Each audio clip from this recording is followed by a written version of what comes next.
Good evening. I had been forewarned of the danger that I suddenly found myself in. In fact, it had been part of the 3 items that were covered in the morning safety briefing. So the fact that I was standing in a dead tree with a friend that had fire ants crawling down his arm, and there was a giant mammal standing beneath us, waiting to both pierce our flesh and stamp on us, well, I had to take some responsibility for the situation. It was May 6, 2003, and that morning I had woken up and paddled across the river with a friend, and on the other side we met our guide for a hike through Nepal's Chitwan forest. Our guide said there are 3 animals today that you need to be aware of. First, there's the sloth bear with long claws, and if it goes to attack you, you have to make yourself look big and make noise. The second is the tiger. Now, the tiger has only attacked folks that have hiked through the jungle and decided to bushwhack through tall grasses and come upon one that was sleeping, in which case those visitors were disemboweled.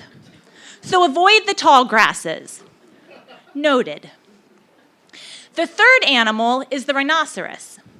Now, they could care less about you being here, but if they see you and you become afraid, they can smell your fear.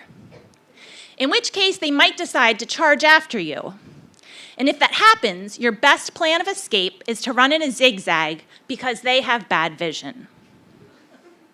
So with these 3 cautionary animals in mind, we headed off into the jungle. And in the first few hours of our hike, our guide gave us some backstory on his life. Formerly, he had been an owner of a carpet shop in Kathmandu, but after 9/11, fewer tourists were coming to Nepal, and he had to give up the business to move back home with his family to save money. He was new at guided tours, and as such, he was still learning the ropes. This included the fact that he was trying to learn all of the names of the birds that we heard. So throughout our guided hike, what we heard were a lot of the one more bottle and one more cigarette birds. Their true names we never learned.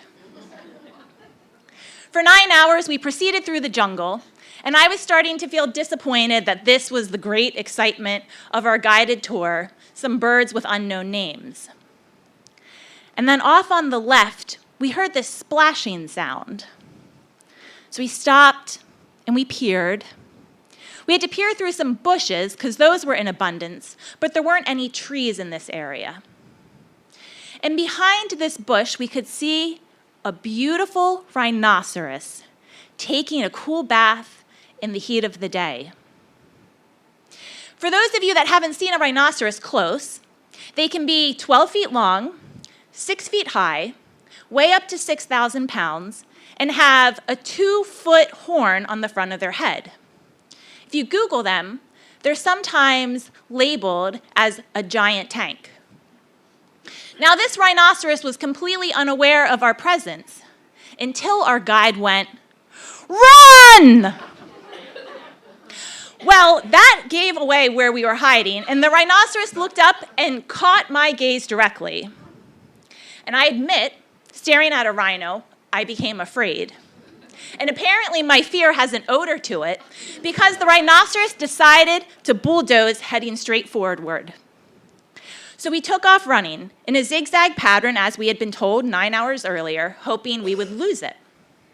But we didn't lose it. We regrouped behind a bush. The rhino saw us. It came charging at us. We again took off running in zigzags. This continued for a few minutes where we would run in a zigzag, the rhino would spot us, it would charge us, and finally our guide, out of breath, said, "We have to climb some trees." There was one tree in the vicinity that had branches that my friend and I could reach, so that was our tree. And then there was a tree that our guide decided to shimmy up. So my friend and I climbed the tree, and as we were standing there, we started hearing this cracking sound. Because as it turned out, the tree we climbed was completely dead, And as the branches were crackling, fire ants were coming out of the cracks, crawling down my friend's arm.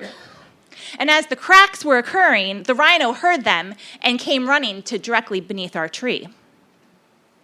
Rhinos can be 6 feet tall with a 2-foot horn, and I was on a branch 7 feet above the ground. It was kicking its back legs up, tossing its head into the air, snorting, and I kept picturing my mom getting a call about how I was stampled on, pierced to death, knocked out of a tree, bitten by fire ants, and dead. And the only thing I could think was, at least it's going to be a really entertaining obituary in the Lidditz Record Express.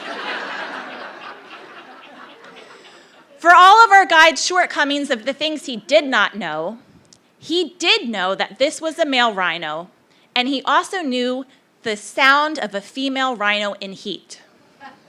So he made this really weird sound from the tree he was in, and it attracted the horny rhino standing beneath us.